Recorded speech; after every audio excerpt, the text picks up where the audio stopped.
Good afternoon and welcome to the weigh-in for Whyte Povetkin 2. Povetkin Whyte 2 were saying because of what happened in fight camp back in that electric summer's evening when Alexander Povetkin knocked out Dillian Whyte.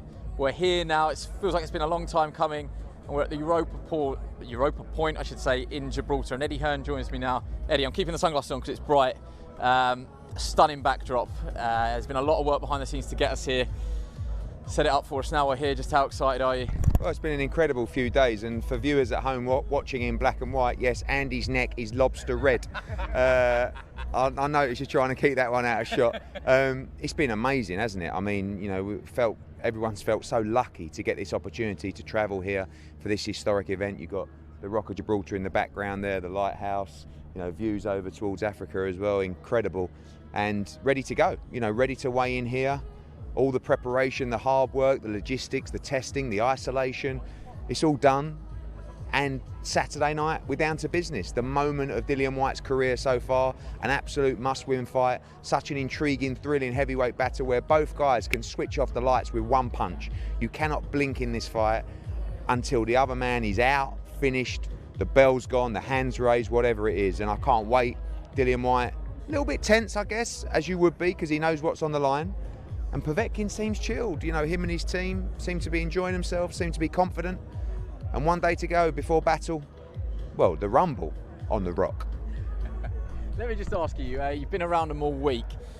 What was your prediction before the start of the week? And is there anything that you've seen this week that has swayed it one way or the other? I just feel that Dillian Whyte has to be the favourite in this fight, but at the same time, you can't ignore what happened in fight camp. I mean, you can't call it a lucky punch because it was a moment of brilliance from Povetkin. You know, a moment of brilliance that came at a point where he was supposed to be done. That's worrying in itself. So that's why I'm saying he's always dangerous in this fight. Povetkin made an interesting point at the press conference yesterday about his own defence and about the fact that he needs to tighten that up. He won't be happy, his team won't be happy with the left hooks that he shipped in that first fight and how he went down twice in the fight. So interesting that both guys are saying, you know, I don't care how victory comes. That's absolute rubbish. Both guys going for the knockout in this fight. Both guys know they can knock the other person out, and that's what they'll be trying to do. What dynamic does that create? Like you said there, you hinted at it, they were both sort of saying forget the first fight. This is a whole new experience. But it's not though, is it? Because both men know that they can hurt each other, and Dillian Whyte is going in there straight away, no fights in between, straight away with a man that switched his lights off. Yeah, right, absolute rubbish. I mean, ultimately, both guys know they can hurt the opponent. And you can break it down how you want. Dillian Whyte could say, well, I had him. You know, I had him out. And Povetkin can say, yeah, but I switched his lights out one punch. He also got hurt in the fight. Both guys will respect each other's power. They may be a little bit wary to engage, maybe only in the first or second round. After that, Dillian Whyte, you know, the one thing Dillian Whyte does, which is so exciting, but also so scary, is he trades up with a left hook every single time. You know, he looks to throw with his opponent when they're throwing the left hook. That's Dillian Whyte's shot, the left hook. You saw it in the Derek Chisora rematch. You know, Whyte nearly went down at the same time when they traded up and he knocked out Derek Chisora. So, but Povetkin's danger doesn't just come from the left hook. You know, he's got a great right hand over the top that he throws, and he will have the confidence that he might not have had going into that first fight of being able to like you say, to knock Dillian Whyte out. He knows he can do it with one punch. So Dillian's got to stay switched on. It's just, you could debate it all day long. I mean, I'm nervous talking about it, to be honest with you. And you know, tomorrow night is going to be one of those where you're just sitting there on the edge of your seat. Tomorrow night, wherever you are, if you're in the arena, if you're at home on the sofa, you just need the edge of your seat. Because do not blink for 1 second. As we saw in fight camp, in one of the most thrilling nights I can remember, tomorrow night will also be full of drama. Have you got time for one more before I let you go there? I've got time for 1,000 more. No, well, hold you to that. Yeah, well, top of the hour, we're expecting the first undercard fight, so not long to go.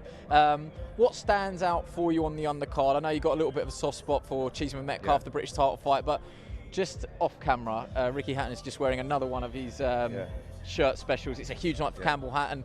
Congo Mackinson was the one that perhaps got your heart beating the most at the head-to-head on the pond yesterday, where you nearly went in. Which one for you is a bit of your guilty pleasure, the one that you're most looking forward to? It's 4 pure 50-50s on the card, really, as I see it. You know, even Wardley against Molina, I back Wardley in that fight, but still, it's a big step up for him. But Ted Cheeseman against JJ Metcalf is a complete 50-50 fight for the British light middleweight title. Fantastic fight, Bermondsey against Liverpool. Two guys that are all action, just in continuous war after war. Also, as you said, look out for Chris Congo against Michael Mickinson. Two undefeated 147-pounders, two avoided 147-pounders. Put them together, I like your work on that. No, but they just said to each other, look, in order for us to be recognised as a real threat, as a star, we'll fight each other. I love that. Yusuf Kamara against Kane Baker, complete 50-50 fight. Also, look out for the cheeky little heavyweight fight that was slung in between Eric Pfeiffer and Nick Webb. That's a complete, I have no idea what's going to happen in that fight. But also, how can you not get excited about the pro debut of Campbell Hatton? I mean, Ricky's over. I'm so excited for the Hatton family. Yeah. Now think about it, this guy was a British boxing legend. He did so much for the sport. He had the biggest fan base you've probably ever seen in British boxing history.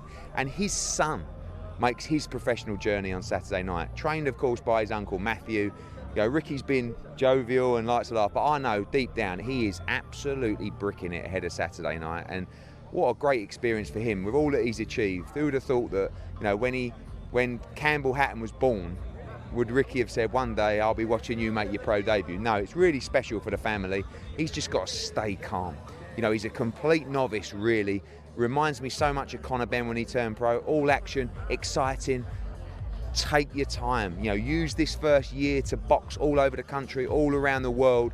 Learn your craft, learn your trade, and who better to have advising him and guiding him than Matthew and Ricky Hatton. Brilliant. I'll let you get off. If you've got time afterwards, will you come back and join us? Sure. Let's hope their head-to-head goes well. Let's bring in partner in crime for this week, Barry Jones. Barry, delighted to say that you're as burnt as I am. You make me feel a lot better. I'm going to step off camera now and put a towel around my neck because I'm absolutely burnt. And again, I've misread the weather conditions, although maybe I haven't. My face is already burning. Eddie's a good salesman. He says all the right things, doesn't he? But I do think that there is a degree of worry in him. The fact that Dillian Whyte has said to him, let's get straight back in there, out the frying pan into the fire. I want to go straight back in with Povetkin. Eddie's his promoter and eventually, you know, really wants to do what he wants to do. What I would like to have asked Eddie is, if you had your way, would you have let him, you know, would you have sent him on his way to have a few more fights in between? It's not happening. It's an irrelevant conversation. We're here now. We're straight back in the rematch, and so much is riding on it. Just can't really overstate. Is Dillian Whyte's career at the top level on the line tomorrow night? Well, in this division, no, because you can always rebuild more than any other division. But I would say that, you know, if Dillian was 21 or 19, then I would probably say that he could, you know, have a few more fights and then go look for the rematch in a year or two. But he's not an old man, but he still is at the stage of his career where he can't go wasting a couple of years. So he has to take this now. I think it's the right move, and I think you can go in with a degree of confidence, even though, you know, he got caught with a fantastic shot and he got knocked out. I still think that you know, he still has a potential to do a job in him. He was doing well up until that point. I don't think, when you look back, when you're watching it live and you're in it, he was dominating. When you really take stock of it and sit back and take all the emotion away, he was winning and he was doing better. He dropped in twice, but he was getting caught and he had to be caught. And I think Povetkin was always slightly dangerous, and he was competitive in some of those early rounds. So, you know, we got the benefit of hindsight, so we can see all that. But it's a huge step. It's a huge ask for him. No, it's a worry that if there's any ghosts about that fight, they'll occur tonight. Let me just ask. I don't know if you spent time around Povetkin in a fight week before. Is this the first time that you've been in his presence? It is, yeah. For a prolonged time. I've seen him at places before, but for a prolonged time, he is, like Eddie just said it all, really. He's so relaxed. The reason I asked you, I was just wondering what you make of his demeanour this week. He's very, very businesslike, very matter of fact, and I wonder if that comes with experience, a wealth of experience, actually, where, yeah, he hasn't seen this before, but he's seen most things before. Yeah, but he's been all around the world as an amateur, not just a professional. So, you know, and he has been all around the world as a professional, also boxing away from home. So he's used to that. He just goes somewhere, make sure his training camp right, makes sure he trusts his team around him, and all he focuses on is what he has to do in the ring. So he's not worried, and he hasn't got to worry about his weight, of course. As long as he's fit and he's ready to go, then that's all his concern is. And that's why, because he's been there and done it at the highest level, he has that air of confidence that he knows what to do. As long as he's prepared, he'll be ready. Barry, I'm going to keep going with you until we can see The fighters. Someone better comes along. Absolutely not. How dare you? But I've got David Diamante out the corner of my eye. I'm just going to, when he goes, I will cut you off because we want to make sure that we catch Kane Baker and Yusuf Kumari from the start, walking on the scales. But keep going for the moment here. I asked Eddie what stands out for him on the undercard. What stands out for you? Which is the one that you're most looking forward to? I think it's obvious. It's got to be Cheeseman and Metcalf. I can't see how it can be, because that just has war written all over it. So I think it'll be a few rounds where they have a look at each other, but one of them will commit first, and I think it'll be Cheeseman who commits first. You had a great conversation with Shane Neary last night, JJ Metcalf's father. I just want you, because that is the benefit of being here. You get a chance to speak to a father who's so proud of his son. He is, I think Jay said something in the press conference yesterday that was fantastic. He said, "I'm so proud of my dad, and I just want to make him proud of me." And I thought that's everything, that means everything. It's the same for Campbell and Ricky, Nigel and Connor. It's that you're so proud of your father. Now you want to make him proud by doing what he did, and you see that. But Shay said, "Barry, I want my son to be successful, but I don't care about that. He's a lovely kid. That's all he's concerned about, and that's a real dad." But they're confident. They're supremely confident, even though he hasn't boxed at the level that Cheeseman has. They're confident in his fitness, his ability, his work rate, and he has good foot movement as well. People think he's a warmonger like Shea was, and he's not. People maybe not seen as much as him as they've seen as Cheeseman, but he can box. And I think and Cheeseman's been trying to box lately, and I understand that because all those wars can't keep doing that forever. But it'll be a good fight. Thanks, Barry. Let's get over to David Diamante for the first of our scheduled weigh-ins. Sports Complex in beautiful Gibraltar for the historic night of boxing action taking place here, the Rumble on the Rock. It is the rematch, and it's all brought to you courtesy of Mr. Eddie Hearn of Matchroom Boxing. We're sponsored by Betfred, Brains Pure CBD, Wow Hydrate, Val Nutrition, and JD Sports. Now, all the action on the night will go out live around the world in the UK on Sky Sports box office and in over 200 countries around the world on DAZN. It's an incredible night of action with 7 fights and 4 title fights. At the top of the bill, Povetkin and Whyte 2 for the WBC Diamond and WBC Interim Heavyweight Championship of the world. The first contest of the night and the first contest of the day that we're going to go ahead and weigh in right now will be shown on Sky Sports Facebook and YouTube channels. 10 rounds of boxing scheduled in the super featherweight division. Let's go ahead and welcome this gentleman up to the stage right now. His professional record, 14 victories. He's got 7 defeats. And he's fighting out of Birmingham. He's the former Midlands area champion. Please welcome Kane Baker.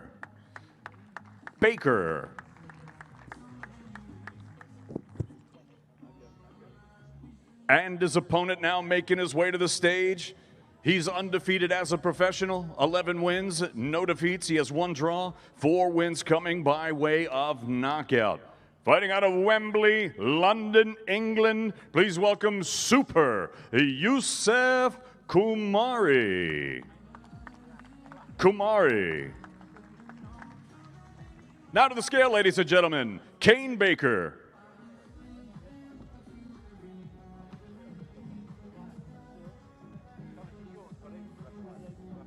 (128.5 pounds) for Kane Baker.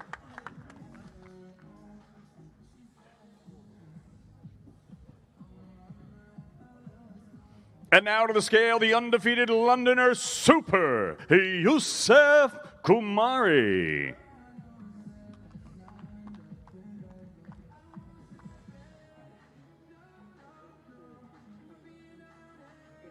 130.2 for Yusuf Kumari, 130.2 pounds.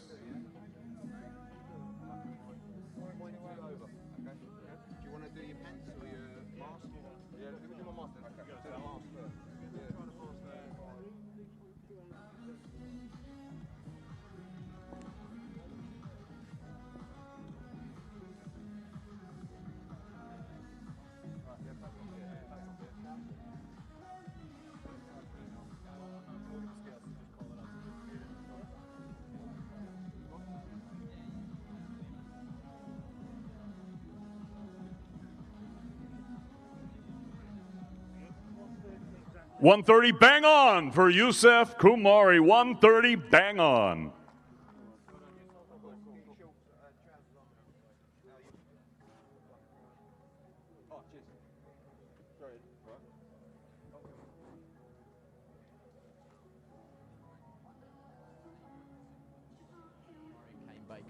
Let's see these two go face to face, and hopefully Kane Baker will join us afterwards.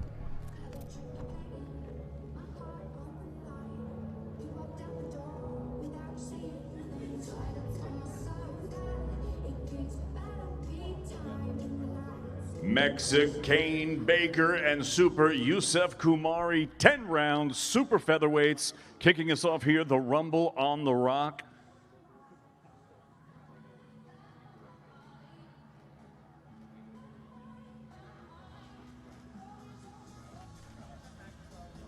Barry, just while we're waiting for Kane to come back over, removal of the boxes and no problem for Yusuf Kumari. Yeah, I think he's tried to be professional, get right on the limit of 9 stone 4, and yeah, just the boxes were off and he's made it. Yeah, Kane Baker, sort of, he's boxed at a higher weight for a long period of his career, 2 pound under, which suggests that he's either really struggled to make the weight and dehydrated a little bit too much, or he's lost loads of weight because he's been training really hard and he's ready. But he'll rehydrate and that's going to be a hard, good fight. That is tomorrow, guaranteed. Kane, come on in. We are live. You can take your mask off for this one. We are socially distanced. What were you saying to him up there at the head-to-head? This is another big opportunity for you to come and rip up the form book. Yeah, I've heard him say he's going to stand and trade, so I just said I'll see him in the middle of the ring, and that's where I'm going to be all night. That's music to your ears, isn't it? I can't wait, mate. I can't wait. That's where I want it. Middle of the ring all night, 10 rounds. That's what I'm ready to do. Eddie Hearn's already promised you, if you turn up, if you show up, if you do what we've seen you already do on Fight Camp, then you'll be back in his back garden. That's what he said to him. I don't even care about what's next. I just want to fight in the garden. That's what I want. Yeah, that was my dream. It was a crush when I lost that opportunity. So win tomorrow night, and I'll see you in the garden in the summer. Finally, what's your prediction? I ain't leaving till I've won. That's it. I don't know how it's going to go, but I'm going to win. Perfect. Thank you very much for joining us. Go well. Our next contest that we're going to go ahead and weigh in, 10 rounds for the vacant IBO International Heavyweight Championship. And now making his way to the stage, his professional record, 16 victories against 2 defeats. He has 12 wins coming by way of knockout. Fighting out of Chertsey, please welcome Nick Wild Webb.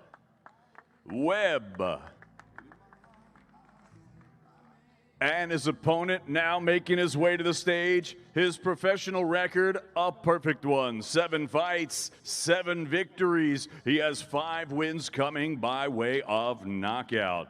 Fighting out of Vesta, Germany, here's the former WBO European Heavyweight Champion, Eric Pfeiffer.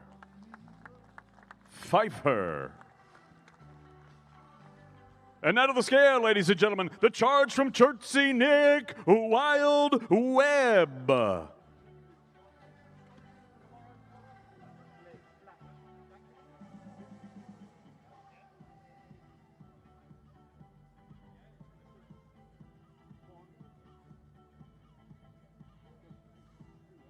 £262 for Nick Wild Webb, 262.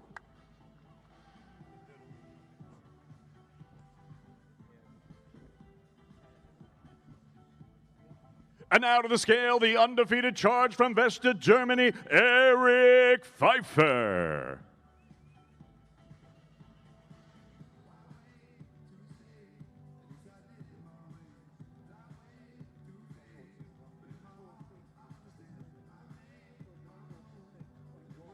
£246.1 for Eric Pfeiffer. Nick Webb just a tad heavier, but they both look in pretty good shape. Pfeiffer particularly, I'm struck by how solid he looks.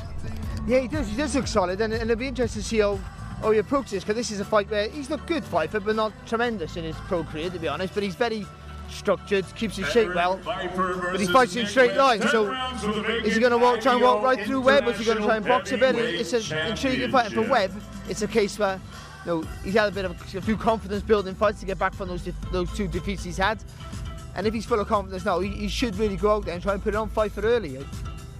I know Dillian Whyte rates him. I think just guessing game here, but to stay in camp with Dillian Whyte and give him hard spars time after time, it shows some credentials.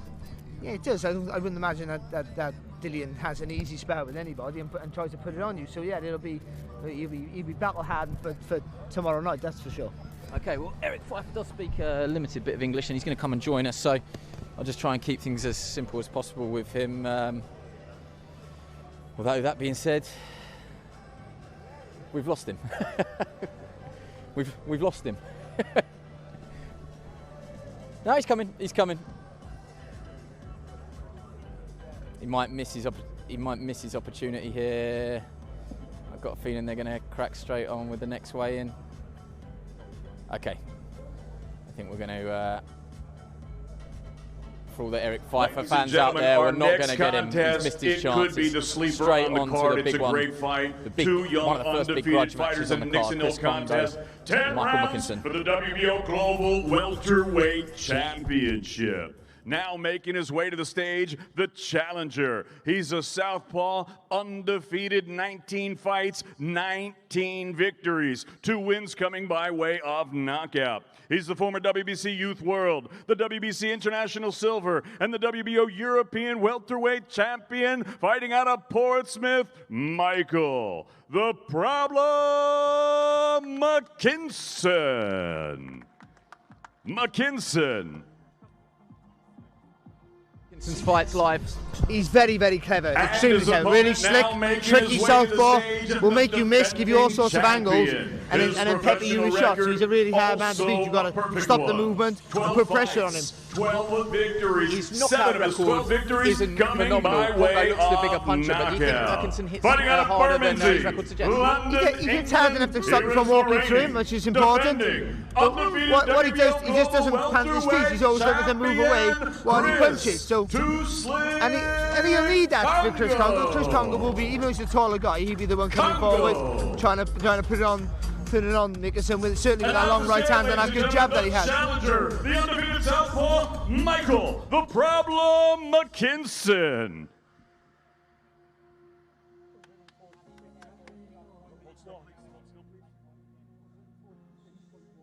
$146.1 for the Problem. 146.1 for Michael McKinson. 147 was the magic number. McKinson well under that and in great shape. It's a good sign for us so far. And now to the scale, ladies and gentlemen, the defending champion, Chris Too Slick Congo.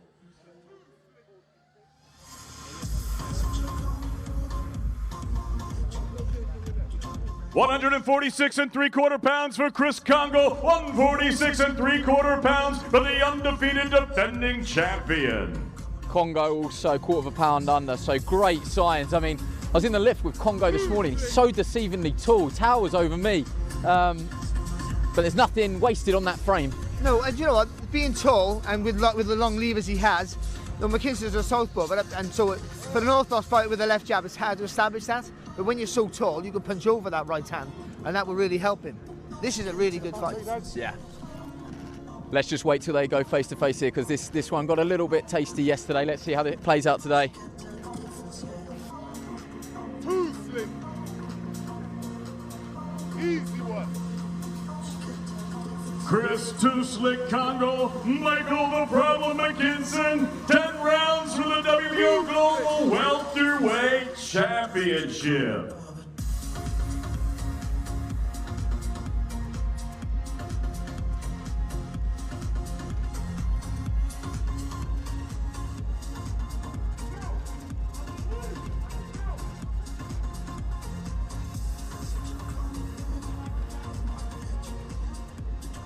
Too slick.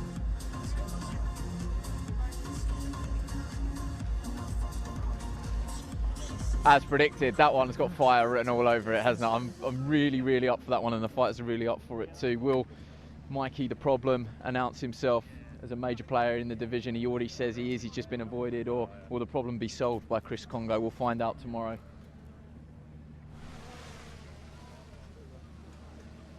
The body snatcher just to the right of us here, greeting Ricky Hatton, who's sporting a tremendous shirt. Dillian out supporting the rest of his stable. Saw Chris Congo on the scales. I could hear someone shouting. I didn't know it was Dillian. And just to the left of the stage, I'll get our cameraman Gary just to go back there in the dark blue t-shirt. No, it's not Ricky Hatton's clone. It is son Campbell Hatton, the Hurricane Hatton on the back of his shirt there. What a setting to make your professional debut, and there is huge pressure on his shoulders, but he is not showing any signs of nerves at all. He's totally at ease in his surroundings, enjoying it. Got a good team around him. Just behind him you can see Matthew Hatton, brilliant fighter in his own right, European champion, challenged Canelo, went the distance with Canelo.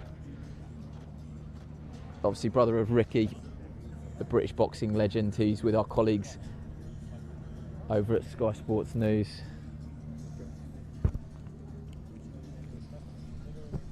Just a very slight delay.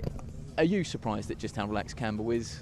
I mean, it's a big deal, isn't it? But maybe that's just him. He's always been Ricky Hatton's son. I mean, going to school must have been, you know, in the playground, you're Ricky Hatton's son. It's not something that he's had to get used to this week. The expectation's always been there. Do you know what? Yeah, I think you're right, Dan. You know, we always say, you know, the expectation's going to be huge in him, and I'm worried about that, the weight on his shoulders. But you're right. He's always been Ricky Hatton's son. Doesn't know any so different. yeah, he doesn't. So you know, it's normality to him. So yeah, he probably is. But he's so relaxed. He's a real confident kid and a really engaging kid. You know, he talks well. A lot like Ricky himself, really, isn't he? He's almost a mirror image, and let's hope he's as good as Ricky was as well, because they're certainly, you know, if you can get the fans on board the way Ricky did, then imagine another era of the Hatton fame that went on. It swept the nation. It really did. If you were watching our media workout stream on Monday, we alluded to it. Ricky, very, very proud Manchester City fan. Uncle Matthew is actually a Red, and they've made him wear the Man City badge all week, and he's absolutely devastated. Just to the left, we're going to pick him out of the crowd here. That's him in the mask. Sasha, Alexander Povetkin, is in the house. And just along from him, you can see the WBC interim title that he ripped, Ladies and gentlemen, from Eddie Hearn's Fight Garden. Fight Camp Garden, I should say. It's on the shoulder of Ivan Kerper, and they fully intend to return to Russia with that belt. Now making his way to the stage, this 10-fight veteran hails from Cádiz, Andalucía, España, presentando Jesús Ruiz. And his opponent now making his way to the stage for the first time in the paid ranks. Saturday night, he makes his much anticipated professional debut. Fighting out of Manchester, England, Campbell, the Hurricane Hatton.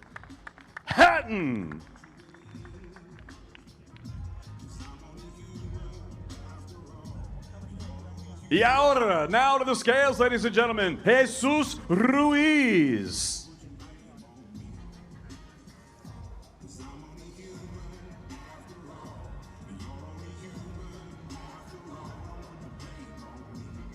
$136.4 for Jesús Ruiz. 136.4.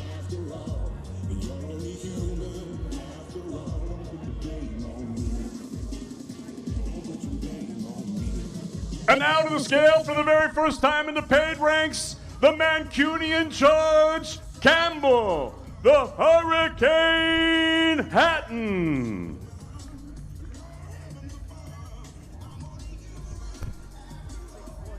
Already 136.8 for Campbell Hatton, 136.8. What a proud moment for the Hatton family. What a proud moment. It's unbelievable. You never thought you would hear the name Hatton again, did you? About in a fight week, and you know, build up and a weigh-in and stuff like that. It's a. We all feel older. We do, but it's an air of anticipation and excitement, isn't it? That goes with it. Will it be the same as Campbell Hatton, Jesus Ruiz, 4 rounds, lightweights here in Gibraltar.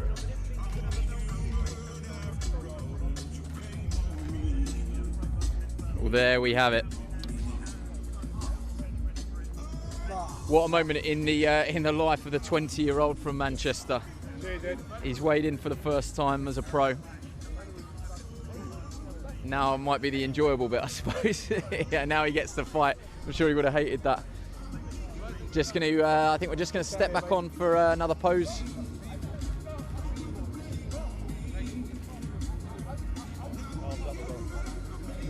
Not much fat around that midriff at all, if any, I would say. I bet you he makes the weight better than his father, that's for sure. We had him on the podcast. Remember we said to him, "Are you going to blow up like your dad?" And he was like, "Maybe a little bit, but not to the degree that my dad But did." again, though, you know, again that pressure he has, because we're doing it now. We're mentioning Ricky every time we mention his name. Let's just see how he develops. I think what Eddie Hearn was saying earlier, give him a year or so just to develop and you know, and get used to the pro game and adapt and get some easy fights, learning fights, and then slowly step him up. Eddie Hearn's just saying to Ricky Hatton there, I got him up on stage to do another photo because if I had a body like that, I'd really want to show it off. Campbell's coming straight over. Campbell, that's another box tick, just in front for us there. That's another box ticked. One step closer. You've just weighed in for the first time as a pro. How was the heartbeat as you looked into Jesus Ruiz's eyes? I mean, I can't believe how calm you are. I mean, it's almost like we want you to be nervous. I mean, how are you finding it? Do you know what? I think I'd be a lot more nervous if I didn't know how much I'd put into it. I think just because I know I've done absolutely everything I could have done, I couldn't have done any more. So I think that's why I'm so confident. I know, like, I've been performing that well in the gym, and I've worked that hard that you can't go wrong now. Eddie Hearn said, get back on the scales for a second one because maybe you didn't tense up enough. You've obviously put the hard work in. I mean, has it been different to everything that you did as a sort of a novice amateur? You've got great shape on you. I've trained like a professional for most of my amateur career, to be honest. I've always trained every day, twice a day. I've always worked hard, but we have stepped it up a gear, and it's definitely the best shape I've ever been in, and just looking forward to it all paying off Saturday. Yeah, just one final message for everyone back home. What can we expect? Pain. Go well, thanks very much.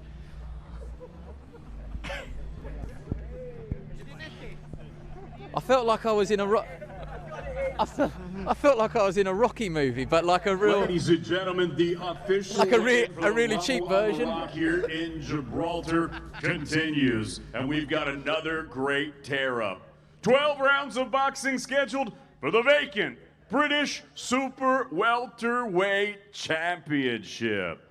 Introducing first to the stage, his professional record, a perfect one. 21 fights, 21 victories, 13 of them coming by way of knockout. He is the former WBC International Super Welterweight Champion and the reigning and undefeated Commonwealth Super Welterweight Champion, fighting out of Liverpool, England, JJ Kid Shamrock Metcalf.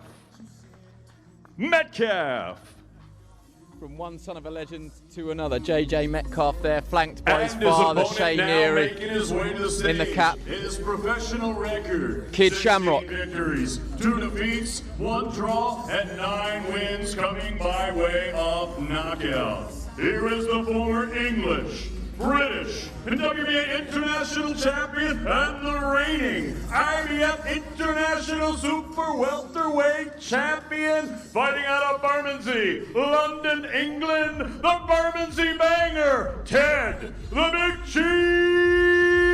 Cheeseman. The Big Cheese, flanked by his trainer, Tony Now on the Sims. scale, ladies and gentlemen, here's the undefeated Scouser, Kid Shamrock, JJ Metcalf. So we're looking for 11 stone and under here.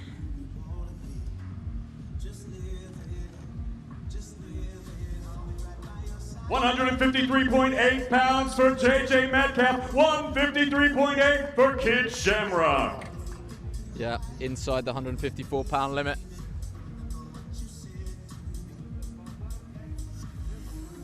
And now to the scale, ladies and gentlemen, the Big Cheese, Ted Cheeseman.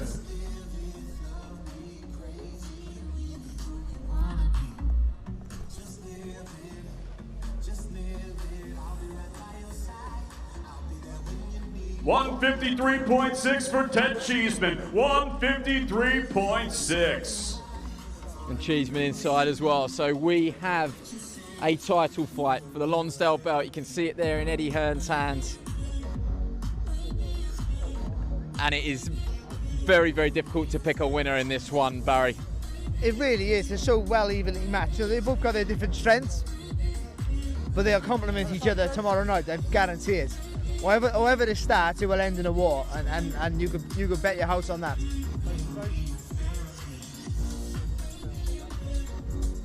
JJ Metcalf and Ted Cheeseman, 12 rounds of boxing for the vacant British Super Welterweight Championship.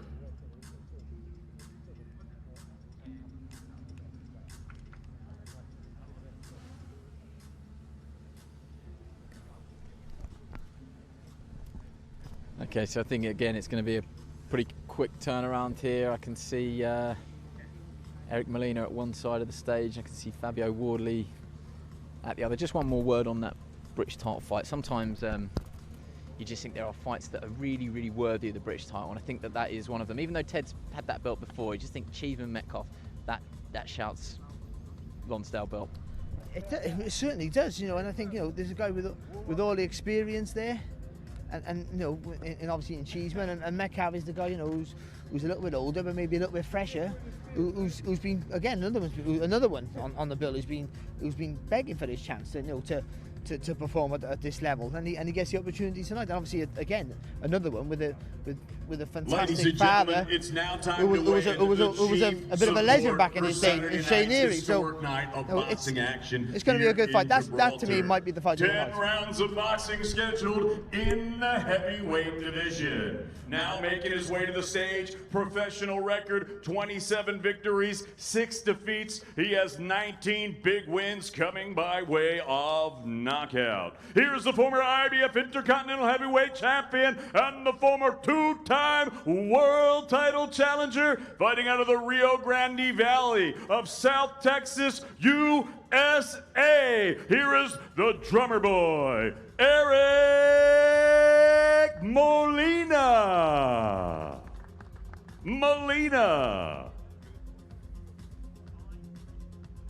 And his opponent now making his way to the stage. His professional record, a perfect one. 10 fights, 10 victories, 9 of them coming by way of knockout. Here is the fast-rising, heavy-handed heavyweight fighting out of Ipswich, England. Here is the reigning and undefeated English heavyweight champion, Fabio Wardley. Now to the scales, ladies and gentlemen, drummer boy, Eric Molina.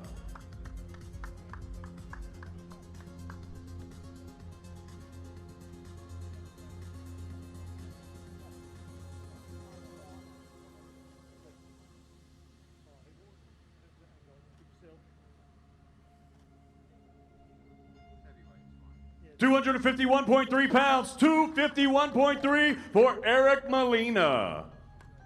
So around the 18 stone mark for Molina. And now to the scale, ladies and gentlemen, the undefeated heavyweight from Ipswich, Fabio Wardley.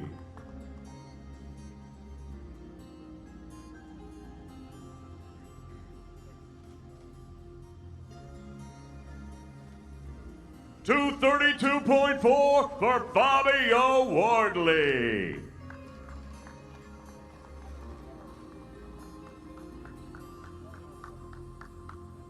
And just under, around the 16.8, 16.9 mark there.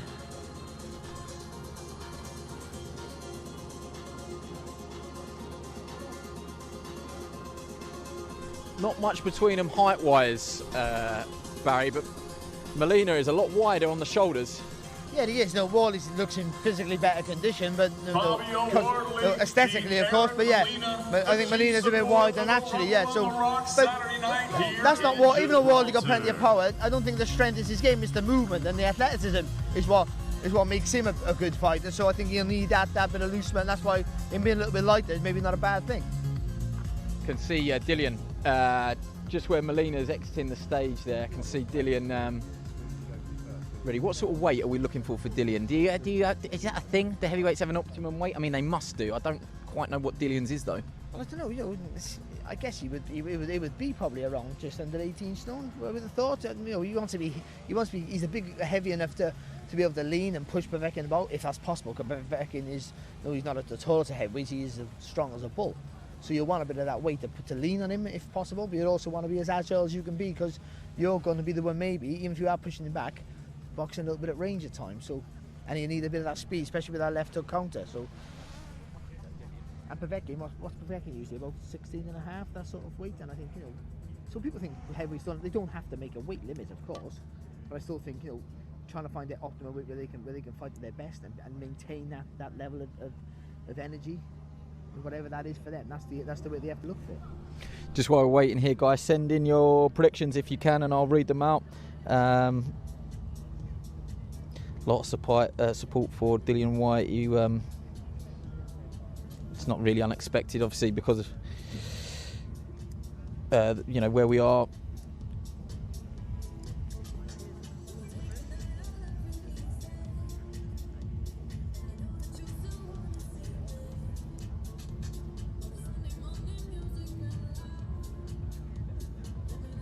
I think it's important not to get carried away with the narrative that Dillian was beating Povetkin up. And he wasn't, and he just got caught with a really good shot. That seems that way, and he was winning. He was on top, and that's indisputable. But he wasn't absolutely battering Povetkin. You know, he put him down twice. Povetkin, you know, wasn't as hit, and he clipped Dillian a few times, but still, Dillian was having the better of the exchanges. So let's not make the mistake that this is just if Dillian is just everything correct, it's an easy fight for him, because it's not. Alex Black says Whyte unanimous decision. Calvin Ford, I will say Whyte will come in at about 18 stone, no more. Yeah, probably a good shout. Lady Chan, hope Dillian comes in top end 17. He's got his shirt off there, but it is difficult to tell, I have to be honest.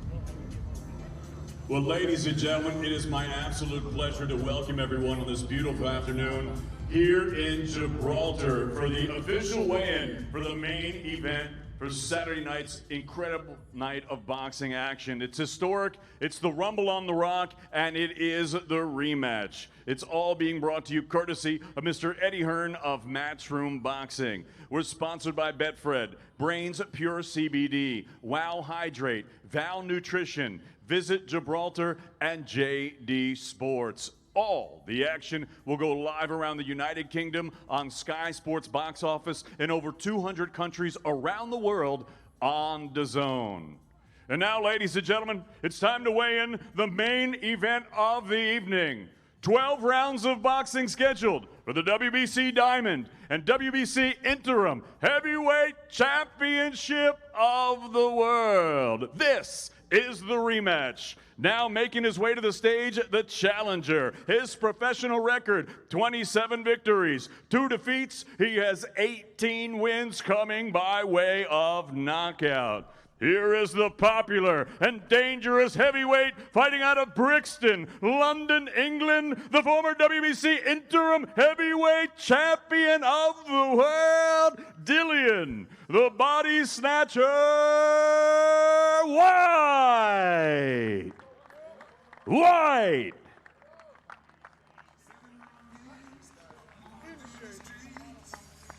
And the defending champion now making his way to the stage. His professional record, 36 victories, 2 defeats. He has 1 draw and 25 big wins coming by way of knockout.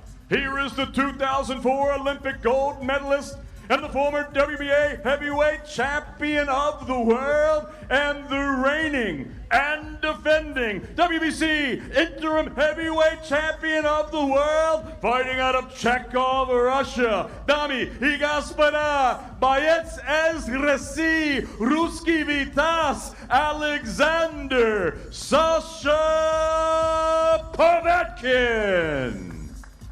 Povetkin.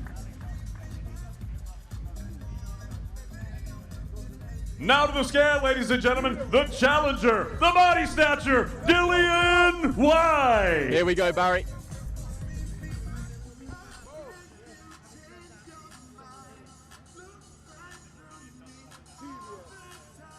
£247.2 for Dillian Whyte. 247.2 for Dillian Whyte. Yeah, so under 18 stone. What do you make of that? Well, I think he maybe feels he wants to be a little bit more faster on the hands, a little bit more agile. And now to the scale, the defending champion, Ruski Vitas, Alexander Sasha Povetkin.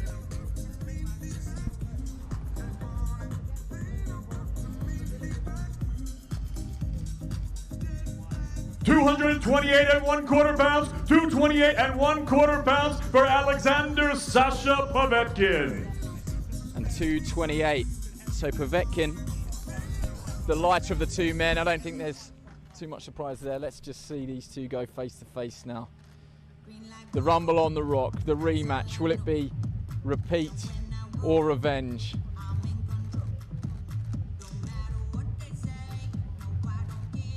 Go, Dill.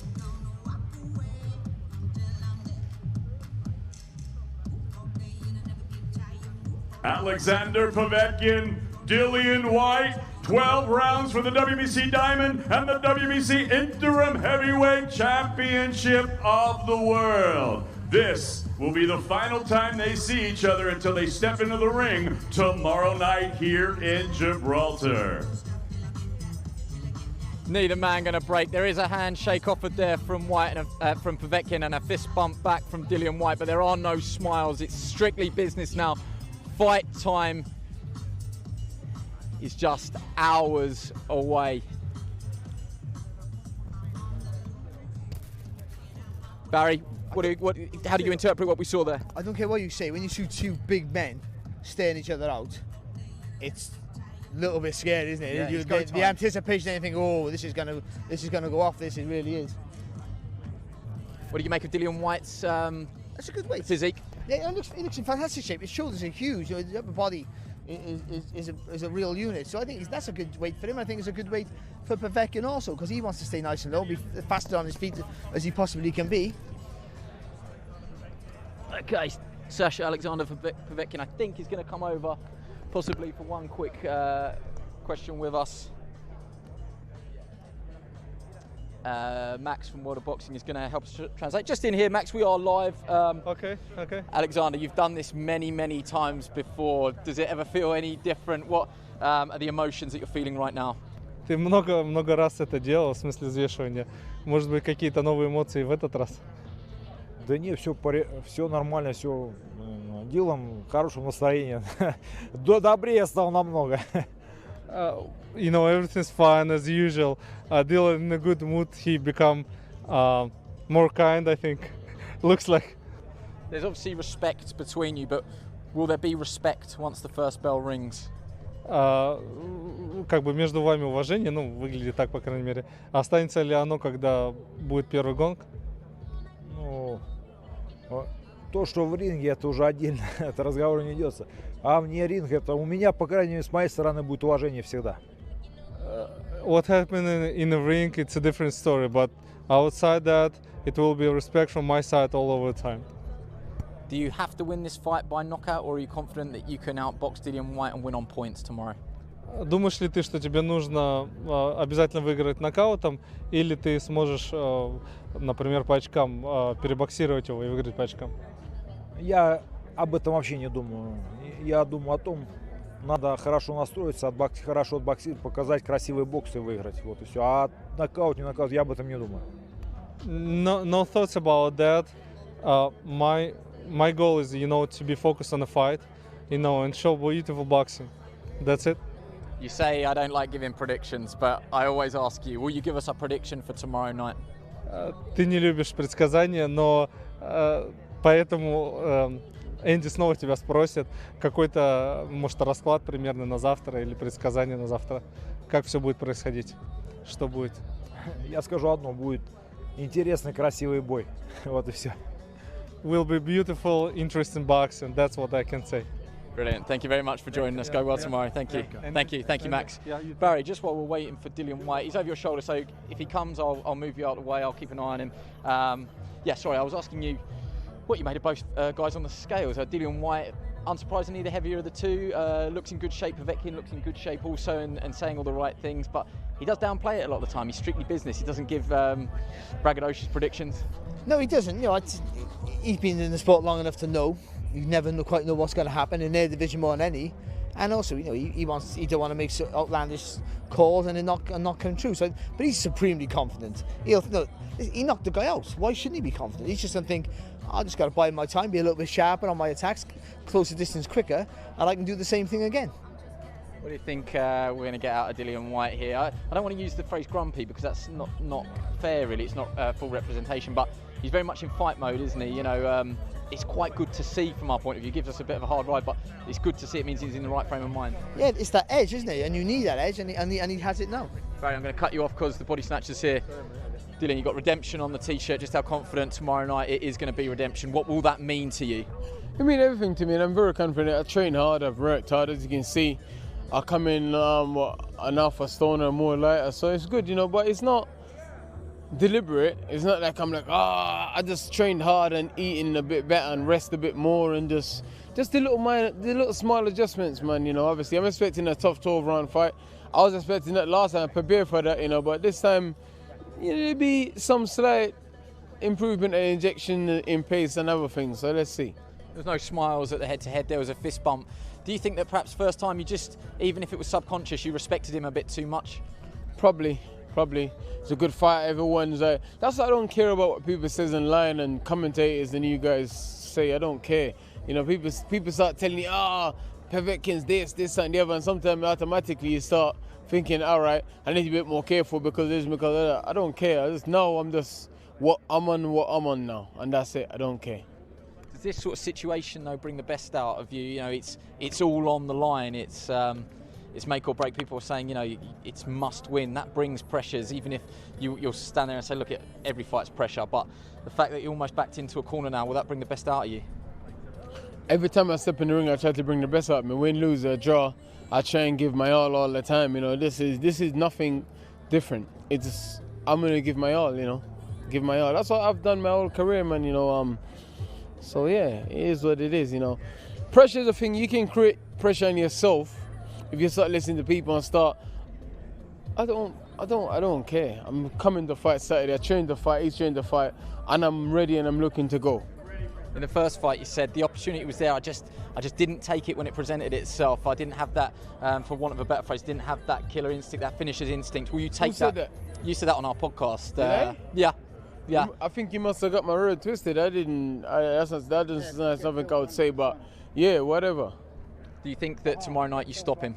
Yeah, definitely. That's the plan. But don't expect me to come out and start going wild, but I will stop him. There's ways of doing things, you understand? There's ways of doing things. If I got to fight him, be physical with him, if I got to box him, whatever, but definitely looking for the stoppage, but it's just how I go about it, you know what I'm saying? But we've worked on a lot of things in camp, so now I've got different ways of pressing him, you understand? Even standing in front of him, but not being in front of him at the same time, you know what I mean? Using angles, using my range, my legs and stuff. So we worked on a lot of things, man. Fighters say a ring is a ring, but these are special surroundings. I just wonder if you want to give a message to everyone back home, but a message to everyone, the locals in Gibraltar, some of them that are going to be there at ringside to support you. Thanks everyone for the support. Thanks for believing in me. Thanks for giving me a chance to keep doing my job over and over again. Without the fans and you guys, none of us could be what we are. So thank you guys. Without the support, we're nothing. You can be as good as fight as you want. If you ain't got fans and following, then you're nothing. It's as simple as that. Go well tomorrow night. Thank you for coming and talking to us, and I wish you all the best. Respect. Cheers, man. Where are we next? Barry. Yeah, he's saying all the right things. Brilliant.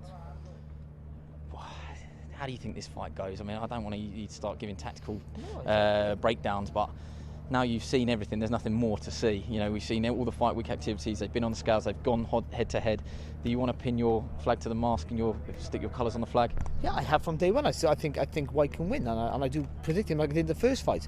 And it was nice to hear from him there, the way he was talking, because all week it's been I've heard the narrative of I'm not boxing. I don't have to stay at one range. You know, people, not him, people around him, just saying, you know, he's going to put it on him, on Povetkin. But there, for the first time, he gave a little bit of a sneak preview of tactically how they want to approach the fight. There's different ways to attack, and that's what we've all been saying. All of us be saying, you know, you can be aggressive, but you have to work behind the jab and move and use his feet. And I think the fact that they've been working on that, which is obvious now, is a real positive sign. I think him rushing in and trying to take Povetkin's head off, he could do that, but you're taking a risk, or as he already knows, he's experienced that, you can get caught. But if he does it a little bit smarter behind the long shots and moves his feet behind the punches rather than move his feet with the punches, if that makes any sense, he always maintains that distance and then puts Povetkin on the back foot so he can't tip over that leg and do his signature moves.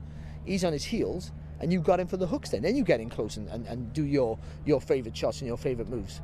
So I'm more confident now that Whyte wins after listening to him then. And that's the first time he's slipped up a little bit and give us a little bit of insight on what they've been doing in the gym. And I thought was fantastic.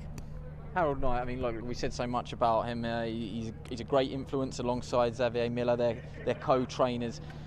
It's an easy sort of comparison to make that he worked with Lennox Lewis, who had such a good jab. Can he transfer some of those skills, or certainly, you know, technique onto Dillian Whyte? Will we see Dillian Whyte behind a jab, and how important will that be? See, Dillian Whyte has a nice fluid jab, but it comes from the waist. So with that, you've got to move the feet. In any direction, we have to move the feet. If he's gonna go forward behind it, it has to be a little bit higher and come from the shoulder, and he has to step behind it. And that's what Lennox Lewis did so well. He put all his weight behind it. Once he went with Emmanuel Stewart, he turned that front foot when he threw the jab, and he stepped behind it, and he had all his weight, and he pushed you back. But it was most important with the jab, especially for heavyweights. It has to come back.